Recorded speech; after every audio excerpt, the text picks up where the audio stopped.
And didn't you, about that time, didn't you attend the World's Fair? Oh, yes. Where was that? Well, in New York. And of course, we were able to do that because we were driving a company vehicle and the company bought the fuel, the gasoline.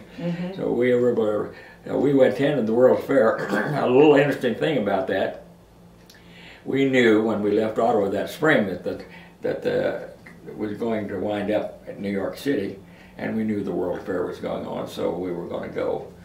And we had a little canvas baby buggy that you could just pull out, and so we had that with us. We're going to have that to push the baby around because you were only about 2.5 or so. So we finally wound up on the big parking lot, and I wheeled it up to the turnstiles, and they said, no, you can't take anything like that on the fairground. Well, I had to put it back, and we went in. And when we got in the fairgrounds, I found that they had little vehicles comparable to that to rent.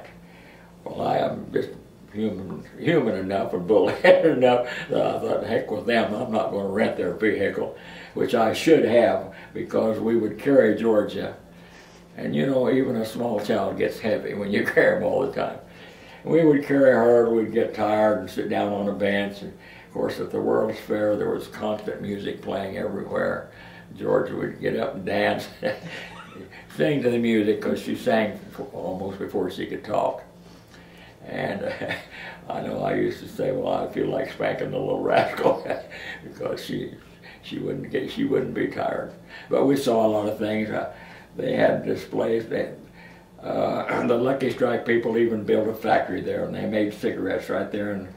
And the Wonder Bread people built a bakery, and they were loading their trucks out. They let us go through those buildings and see the process of making cigarettes and making bread. And there was a company that made wheels for automobiles.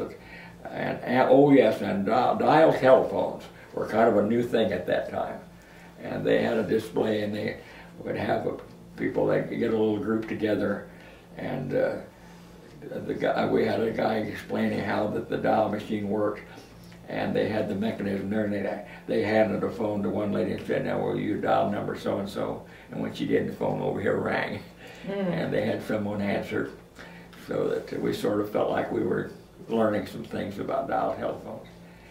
So that was the technology of the day, wasn't it? It was at that time, yes. Yeah, yeah.